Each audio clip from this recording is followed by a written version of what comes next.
크신 사랑 크신 사랑 증량 못하리 한없는 은혜 영원 못해 만유의 주님 영광 버리고 온갖 변신 감당하셨네. 주님 달리신 십자가 이세 땅에 원하에 사셨네. 나는 영원히 주와 살리라. 예수가 내 장소. 다 같이 일어나서 찬양하겠습니다. 할렐루야 날 자유케 하신 주 할렐루야 죽음을 이기시고 모든 사증 풀리네. 예수 이름 부르네. 예수가 내 장소. 할렐루야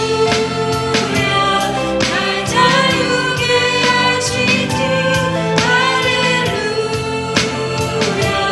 죽음을 이기시고 모든 사증 풀리네. 예수 이름 부르네. 예수가 내 장소. 할렐루야 날 자유케 하신 주 할렐루야 죽음을 이기시고 모든 사증 풀리네. 예수 이름 부르네. 예수가 내 장소.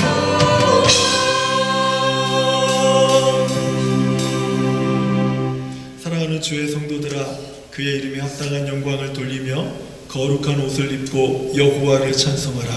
그의 거룩함을 기억하며 감사하라. 하나님은 영이시니 예배하는 자가 영과 진리로 예배할지니라. 사랑하는 성도 여러분, 우리 하나님께서 기뻐 받으시는 예배는 상한 마음과 통회하는 심령이라고 말씀하십니다. 지금 성도께서 우리 마음속에 깨닫게 하시는 한 주간의 잘못들을 가지고 예수 그리스도의 십자가 앞에 진실한 마음으로 우리 다 함께 참여하는 기도를 드리겠습니다. 함께 기도하겠습니다. 좋으신 하나님 아버지, 오늘 이 시간 우리가 예수의 피를 힘입고 예수의 십자가를 힘입고 주님 앞에 나아갑니다. 한 주간 동안에 우리의 연약한 생각과 마음들과 잘못된 습관들을 주님 용서하여 주시옵소서. 하나님 그 모든 것들을 벗어버리고 그 죄악의 깨끗함을 입고 이 시간 하나님의 은혜의 보좌를 선포하며 나아갈 때에 하나님께서 우리 가운데 아버지 주의 사함의 은총이 임하게 하여 주시고 구원의 은총이 임하게 하여 주시고 풍성한 하나님의 성령이 우리 가운데 아버지 충만하여서 우리가 하나님의 은혜로 입고 나아가는 귀한 시간이 되도록 주님 축복하여 주시기를 바랍니다. 한 심령이 아버지 하늘과 같이 깨끗한 영으로 하나님을 찬양하고 하나님을 바라보며 하나님의 거룩한 음성과 거룩한 능력이 아버지 우리를 덮어주셔서 우리를 주장하고 있었던 모든 잘못들이 아버지 하나님의 그 결박들을 무너지게 하여 주시고 하나님 온전한 모습으로 우리 주를 예배하는 귀한 성도들이 되도록 하나님이 축복하시고 인도하여 주시옵소서. 그래서 다시 일어나 우리가 하나님을 예배하는 귀한 시간 되도록 하나님 축복하여 주시옵소서.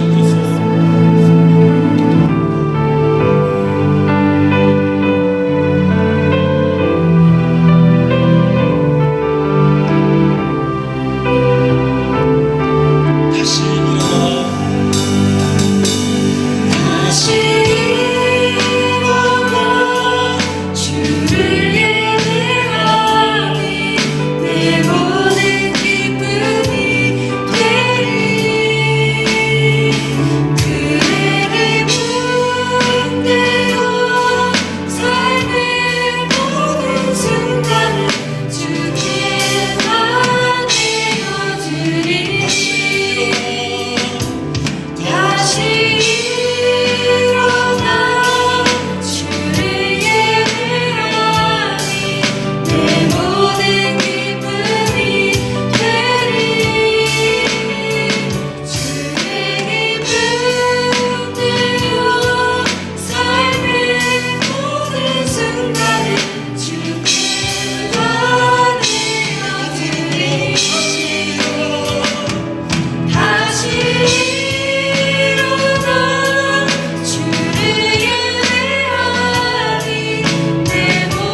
고백하겠습니다.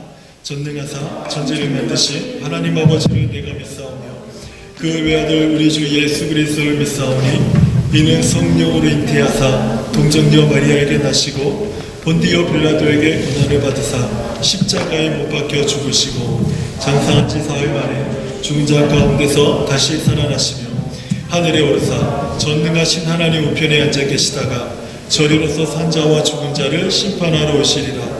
성령을 믿사오며 거룩한 공예와 성도가 서로 교통하는 것과 죄를 사하여 주시는 것과 몸이 다시 사는 것과 영원히 사는 것을 믿사옵나이다. 아멘. 네, 오늘 우리들에게 주시는 하나님의 말씀은 로마서 12장 1절입니다. 시작. 그러므로 형제들아 내가 하나님의 모든 자비하심으로 너희를 권하노니 너희 몸을 하나님이 기뻐하시는 거룩한 산 제물로 드리라. 이는 너희가 드릴 영적 예배니라. 아멘. 많은 사람은 이렇게 꿈을 가지고 살고 있습니다. 저에게도 꿈이 있고 아마도 우리 성도님들에게도 저마다의 바램들 또 꿈들이 있지 않을까 생각이 듭니다. 그런데 부모님들에게도 꿈들이 있죠. 대부분의 부모님에 대한 꿈은 자녀들을 향하고 있죠. 우리 자녀들이 좋은 학교, 좋은 직장에서 성공적인 인생을 시작하고 살아가기를 바라는 것, 그게 뭐가 잘못되겠습니까? 부모로서 자연스럽게 기대하는 그런 마음들이죠. 또 믿음을 가진 부모님들은 이에 덧붙여서 우리 자녀들이 평생에 하나님을 경외하는 법을 배우고 정직하고 진실하면서 자기보다는 다른 사람을 배려하고 섬기면서 살아가는 그런 믿음의 삶을 살아가기를 소망하고 있죠. 다윗, 우리가 잘 알고 있는 다윗 왕도요, 그의 아들 솔로몬에게 한 가지 꿈이 있었습니다. 바람이 있었어요. 역대상 28장 9절을 보면 내 아들 솔로몬아 너는 네 아버지의 하나님을 알고 네 아버지의 하나님을 알고 온전한 마음과 기쁜 뜻으로 섬길지어다. 그러니까 다윗의 하나님, 그래서 솔로몬 아버지의 하나님을 알고 온전한 마음으로 네가 평생을 그분을 섬기기 원한다. 이것이 다윗이 솔로몬을 향한 바람이고 꿈이었습니다. 사도 요한이 있습니다. 사도 요한은 세례 요한과 다르죠. 사도 요한은 요한복음, 그러니까 요한 1, 2, 3서를 쓴 예수님의 제자죠. 사도 요한은 그의 영적인 자녀들을 향한 꿈을 가지고 있었습니다. 요한 3서 1장 4절을 보면 내가 내 자녀들이 진리 안에서 행한다 함을 듣는 것보다 더 기쁜 일이 없다. 그러니까 나 자신의 영적 자녀들이 진리 안에서 행하는 것, 이것이 사도 요한이 평생에 가지고 있는 꿈이었던 것이죠. 하나님께서도 하나님의 자녀된 우리에게 꿈을 가지고 계십니다. 부모가 자녀에게 품은 꿈이 있는 것처럼 하나님도 당신의 자녀들을 향해 꿈을 가지고 계시는데 우리를 향한 하나님의 바람은요, 우리의 어떤 직업이나 어떤 은사나 우리가 어떤 업적을 이루었는지에 대한 것이 아닙니다. 하나님은 그분의 자녀가 그리스도인이 되기를 간절히 바라십니다. 하나님의 자녀들이 그리스도인, 크리스천이 되기를 간절히 바란다는 거예요.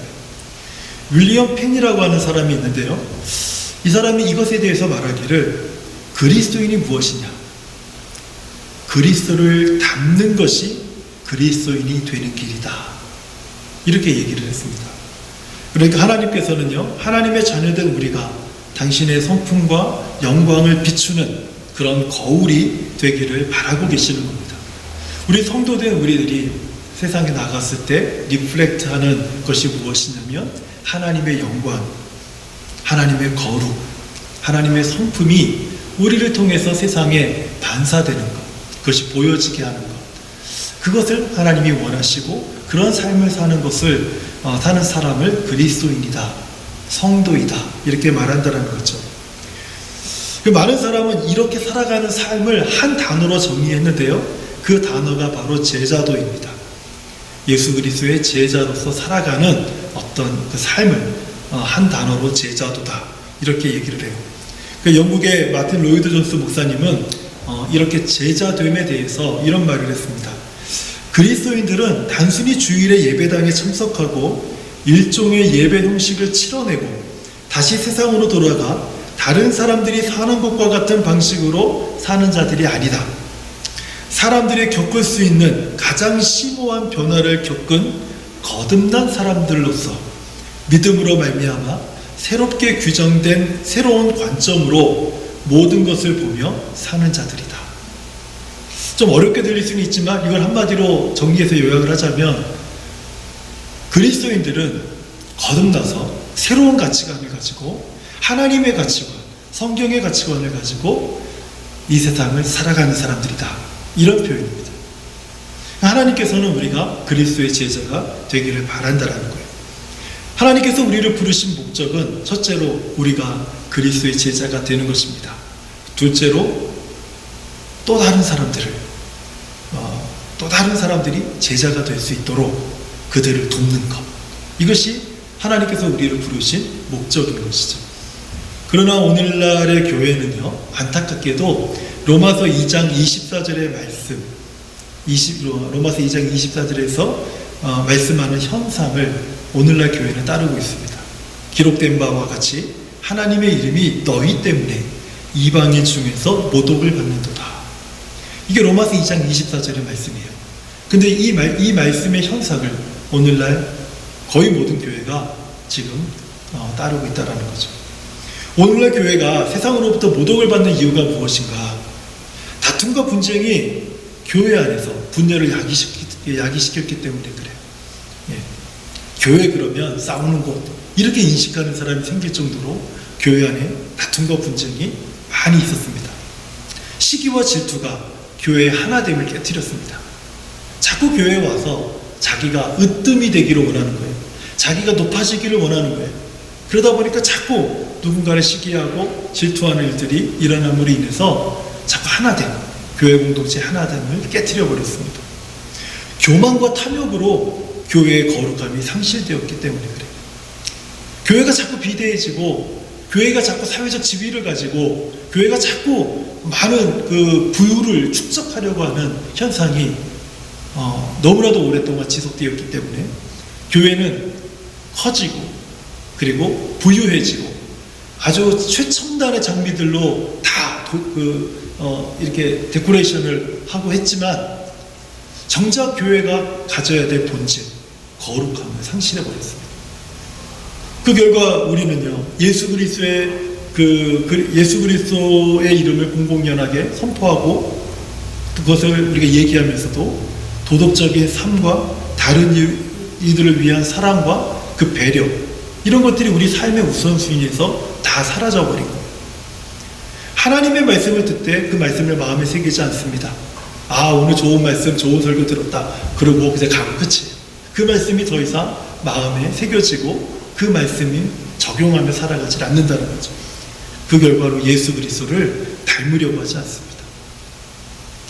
예수님을 사랑한다고 고백하는 사람들 삶 속에서는 자기의 시간이나 재정의 우선순위를 조정하지 않은 채로 자기 마음대로 살아가고 책임질 수 없는 말을 아주 일상적으로 합니다. 약속은 언제든지 쉽게 깨뜨릴 수 있고요. 쉽게 개인적인 삶에서 남녀가 동거하고 그 성적으로 순결하게 행동하지 않으면서도 예배 와서 감동을 받아요. 찬양을 합니다. 기도해요. 말씀 앞에 섭니다. 그런데도 양심에 찔림을 받지 않아요. 이것이 정상적인 신앙생활이 되어버렸습니다. 만약에 말씀을 듣는데 어떻게 그 말씀에 찔림을 받고 회개하고 그 삶을 고치고 변화된 삶을 살아가지 않을 수가 있겠어요? 마음에 찔림이 오는데. 이거는 목사부터 장로부터 권사부터 집사부터 교회에 세워져 있는 많은 직분자들이 하나님의 말씀을 전하는 자나 듣는 자나 똑같이 이렇게 살아가는 게 자연스럽고 정상인 것처럼 전하고 그것을 듣고 살아가는 그런 모습이 되어버린 것이죠. 왜 이런 일이 교회에서 일어나고 왜 성도들은 이런 제자도에서 멀어지고 있는가? 즉 예수님을 닮으려고 하는 삶에서 왜 멀어지고 있는가? 그 이유는 이 제자도를 따르는 제자가 교회 안에 부족하기 때문에 그렇습니다. 오늘날 교회는요, 무엇보다 성도들의 영적인 성숙이 필요한 시기입니다. 영적으로 성숙한 성도들이 요구되는 그런 시대예요. 우리는 오랫동안 전도와 선교를 해왔습니다. 그 많은 지역에 대단히 많은 교회들을 세웠습니다. 그 결과로 그리스도께 헌신한 사람들이 굉장히 많아졌습니다. 그런데 성숙한 제자들이 턱없이 부족한 거예요. 왜냐하면 헌신, 그리스도께 헌신했다라는 말을 일한다라고 가르쳤고 그렇게 배웠기 때문에 그래요. 그래서 일을 너무 잘합니다. 일을 너무 잘해서 수많은 곳에, 세계 곳곳에 예수 그리스도의 교회를 세웠습니다. 그런데 일만 하느라고 정작 성숙해져야 될 영적인 인격을 갖추지 못합니다. 일만 잘하면 믿음이 좋은 사람으로 사람들이 다 판단하고 칭찬해버렸기 때문에 그렇죠. 그러나 일을 잘하는 것하고 성숙한 제자가 되는 것하고는 다른 것입니다. 예수 그리스도를 닮은 제자가 된다는 것은 예수님처럼 생각하는 것이고 예수님처럼 행동하는 것이고 삶의 우선순위를 예수님처럼 세우고 예수님처럼 일하고 예수님처럼 친구를 대접하고 예수님께서 제자를 양육하듯이 나의 자녀들을 양육하는 것, 예수님의 일거수일투족을 닮아가는 것, 이것이 바로 예수님의 제자가 된다라는 의미죠. 하지만 예수님을 닮지 못했던 교회는요, 비대해졌어요. 굉장히 커졌습니다. 근데 깊이를 잃어버렸어요. 그래서 누군가가 오늘날 교회를 평가하고 진단하기를 이렇게 말합니다. 교회의 길이는 수천 미터인데 깊이는 고작 몇 센티미터밖에 되지 않는다. 이게 참 공감되는 말 아닙니까? 굉장히 크고 넓은데 그 깊이는 몇 센치밖에, 몇 인치밖에 되지 않는다라는 거예요. 여전도의 헌신 예배를 준비하는 우리 여전도회뿐만 아니라 우리 교회 모든 성도님들은 정말 그리스도의 제자가 무엇인지 알고 제자도를 따르는 성도들이 되고자 할 때 저는 헌신의 방향이 바른 방향으로 정해질 수 있다고 생각이 들어요. 그래서 오늘 성도된 여전도회 먼저 분들에게 이 말씀을 나누고 또 함께하는 성도님들에게도 함께 이 말씀을 나누고자 하는 겁니다. 그렇다면 이 제자도의 정의는 무엇일까요? 제자도의 정의. 웹스터 사전은요, 이 제자도를 정의하기를 예수 그리스도를 따르는 사람이나 학생을 제자라고 합니다. 예수 그리스도의 학생이나 그분을 따르는 사람들, 그 사람들의 제자라고 하죠.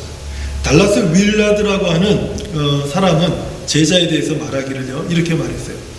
예수께서 이 세상에 계실 때 그분의 제자가 되는 것은 단순한 일이었다. 주로 그것은 예수님을 관찰하고 학습하고 순종하고 모방의 태도로 예수님과 함께 다닌다는 뜻이었다. 이것이 제자가 되는 의미였다는 거예요. 우리 어릴 적에 이런 노래 기억하십니까? 나 따라하기. 저만 했어요. 기억 안 나세요? 어렸을 때 이 여러 가지 노래 중에서 이런 나 따라하기라는 그런 노래가 있었습니다. 예수님의 제자가 된다는 것은 마치 그와 같은 거예요. 예수님 따라하기, 예수님을 흉내내기, 이것이 예수님의 제자가 되는 법이라는 것이죠. 달라스 신학교의 총장이었던 마크 베일리는 제자에 대해서 또 이렇게 정의를 했습니다.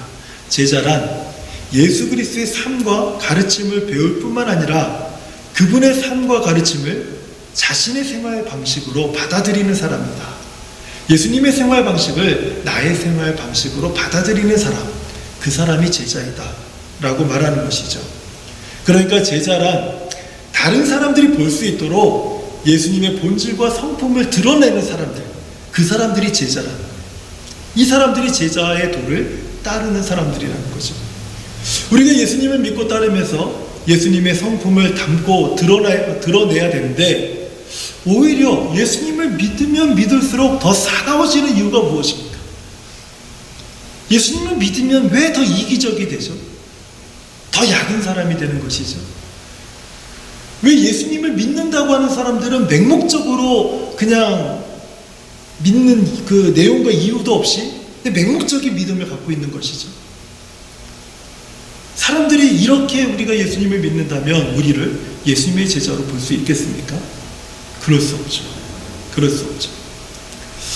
그렇다면 우리가 예수님의 제자가 되고 제자의 삶을 살려면 어떻게 해야 되는가? 성경에서 제자도의 모습을 가장 잘 묘사해주고 있는 곳은 어디인가? 이렇게 질문해 본다면 로마서 12장이 제자도를 성경에서 제자도에 대해서 아주 요약한 축소판이에요. 요약판이에요. 로마서 12장. 그래서 저는 이 시간에 로마서 12장이 어떤 구조로 되어 있는지를 말씀드리면서 하나님께서 당신의 자녀들에게 바라시는 삶의 모습, 제자도의 모습이 무엇인지를 좀 짤막하게 좀 말씀을 좀 드리려고 합니다. 로마서 12장은 5가지 관계를 설명하는 구조로 되어 있습니다. 그리고 그 구조를 통해서 제자도를 요약해서 우리들에게 말씀하고 있어요. 첫 번째로요. 제자는 하나님께 항복하는 사람입니다. 제자는 하나님께 항복하고 이런 고백을 드리는 사람들이에요. 주님, 저는 이제 당신께 항복합니다.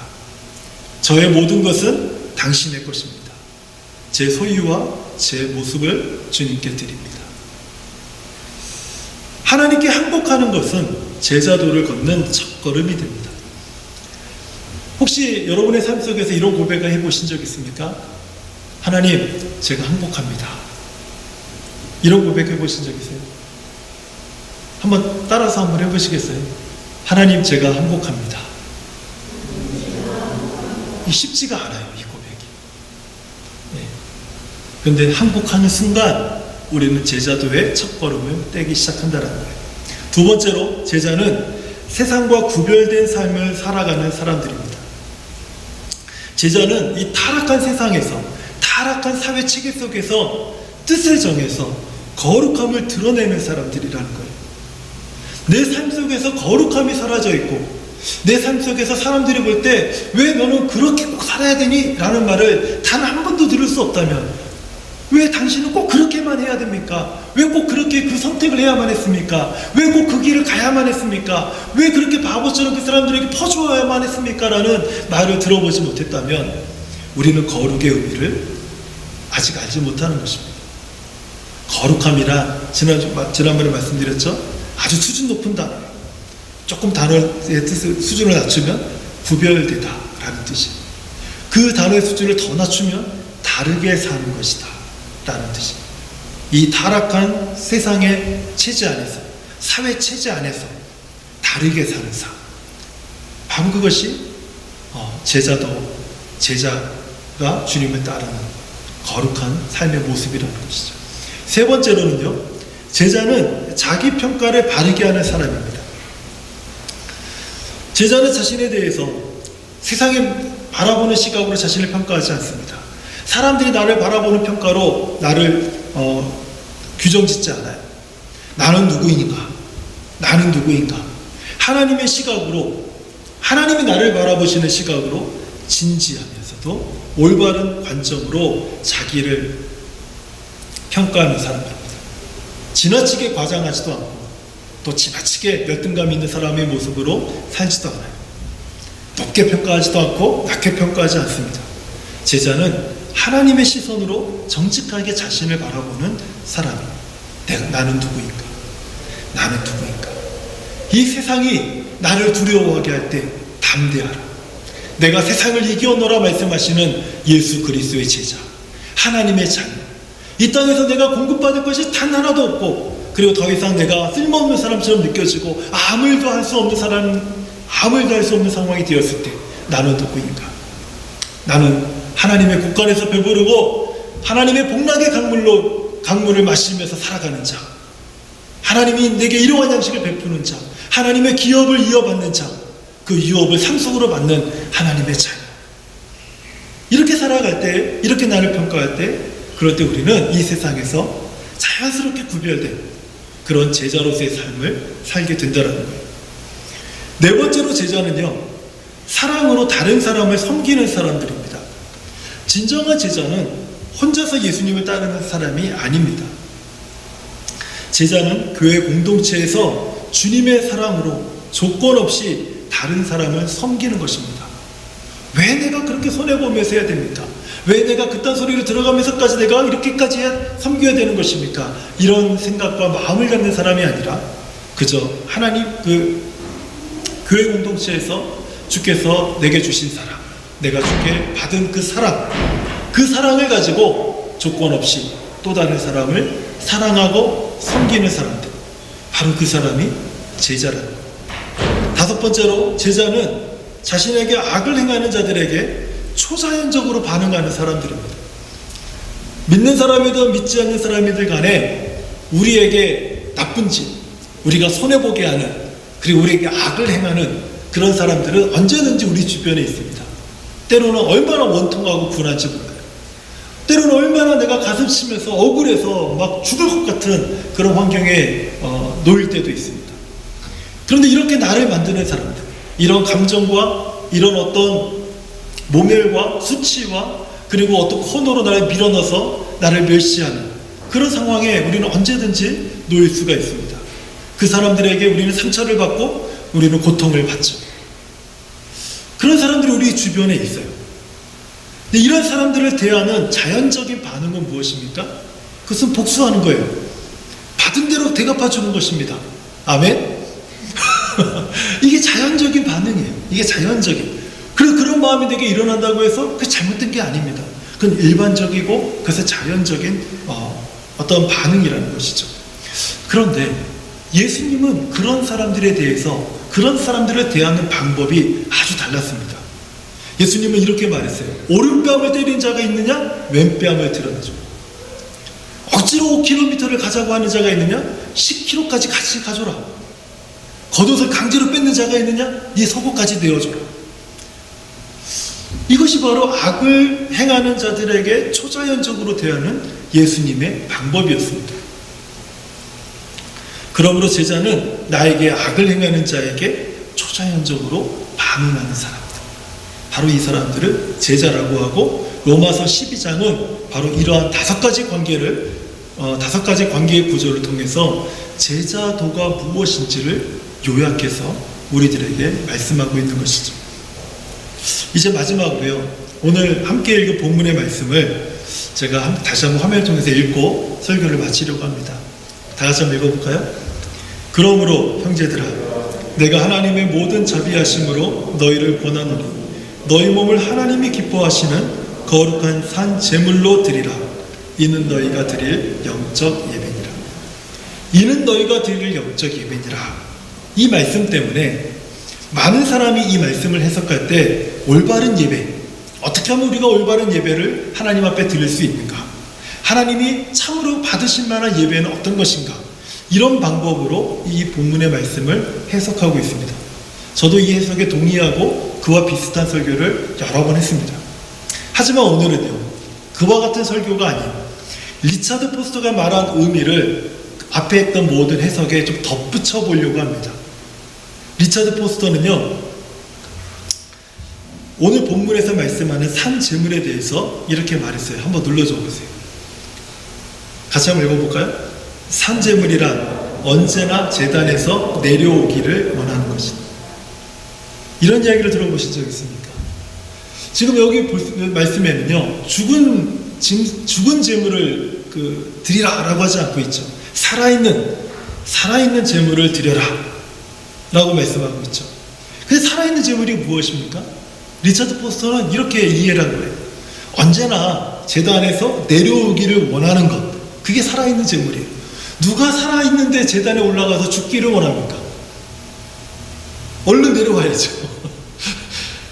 구약의 제단을 비유하면 그 나무에 장작이 불을 붙이기 전에 얼른 뛰어 내려와야죠.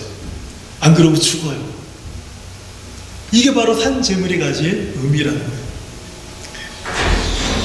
이 말씀에 비추어서 오늘 제자도와 관련된 말씀을 함께 좀 더 깊이 생각해 본다면, 우리가 그리스도의 제자로 살기로 결심한 후에 제자답게 살다가 제자의 삶이 나의 삶을 몹시 불편하게 만들면 제단에서 얼른 내려가고자 하는 마음, 이것이 산제물의 의미라는 거예요. 좀 이해가 많이 되지 않으세요? 언젠가 나도 그래보지 않았나요? 저만 그랬단 말이에요. 예수님을 믿고 제자답게 살아보려고 바둥바둥 거려봤습니다. 정말 열심히 해봤습니다. 근데 그놈 때문에 살기 싫더라고요. 그래서 제단에서 내려왔어요. 그놈과 싸우려고, 그놈 멱살 잡으려고. 그러다가 뒤로 다시 올라갔어요. 제단 위로. 그러다가 또 제자답게 살려고 하는데 이번에는 또 다른 놈 때문에 못 참겠는 거예요. 또 내려왔어요. 그놈 멱살을 잡았습니다. 자꾸 뒤흔들었어요. 그리고 다시 후회하고 회개하고 또 제단 위로 올라갔습니다. 이것이 반복되는 거예요. 이것이 반복되는 거예요. 근데 언제까지 우리가 이런 생활을 반복할 수 있을까요? 아브라함이 이삭을 바로 산 제물로 하나님 앞에 드렸죠. 그때 이삭이 온전히 순종함으로 하나님 앞에 자신을 드렸죠. 그때까지 내가 이삭처럼 온전히 순종할 때까지. 그리스도께서 십자가에 달리셔서 온전히 순종함으로 십자가에 달려 죽으셨죠. 예수께서 십자가에 달려 온전히 순종하심으로 죽었어요.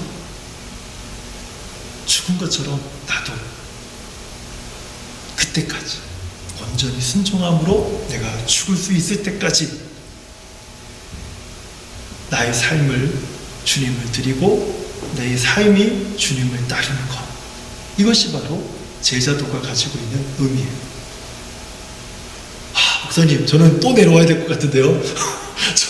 지금 잠깐만요. 제가요, 내일은 내려와야 됩니다. 내일은 제가 내일 못 찾는 일이 있거든요. 괜찮아요. 내려오셔도 돼요.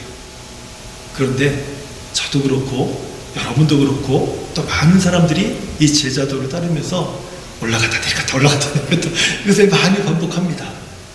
그런데 언제 비로소 우리 안에서 하나님의 거룩한 영광의 빛을 발하는 제자의 삶을 살게 될까요?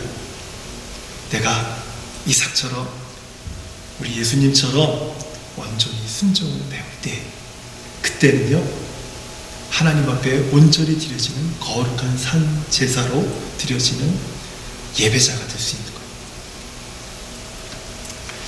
헌신을 준비하는 우리 모든 여전도의 회원들에게 부탁을 드립니다. 이번 헌신 예배에 이 제자도의 삶을 좀 고민하고 기도하면서 헌신을 준비하는 여전도회가 되면 어떨까요?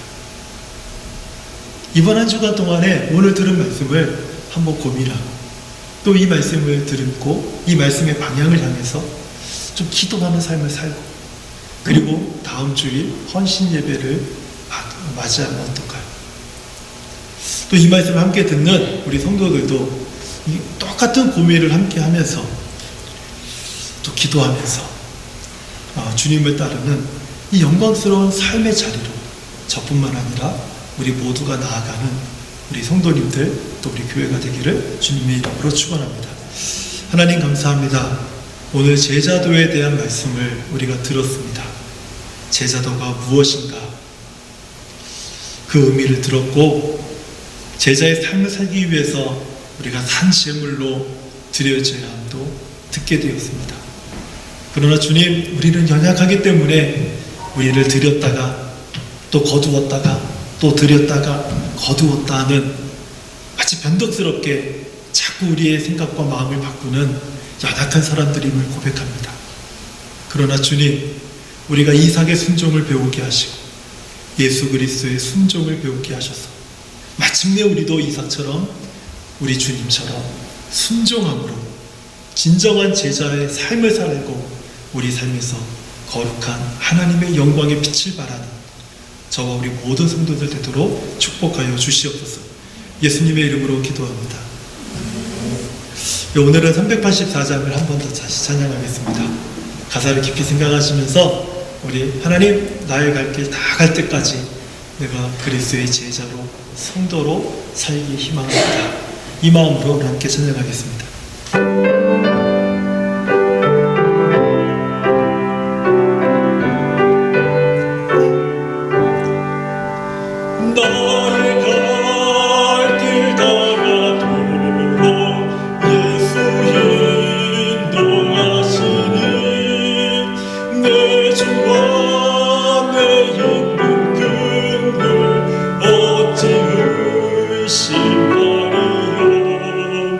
내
샘을 하게 하시네 나의 갈 길가 나도록 예수 인도하시니 그의 사랑 어찌 끝이 말로 할 수 없도다 성령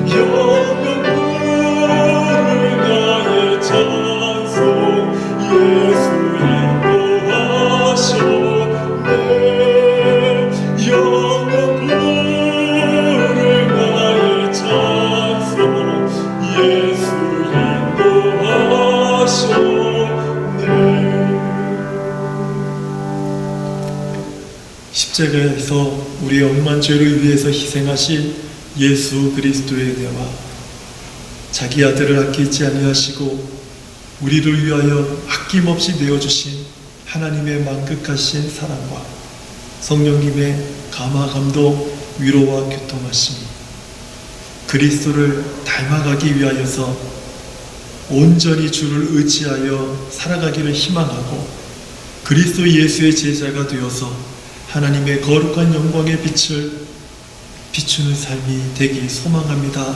고백하고 다짐하는 우리 사랑하는 모든 성도들의 머리 위에와 가정 위에와 사업과 일터 위에와 에베네셀 교회 위에 이제로부터 영원토록 함께 계실지어다. 아멘.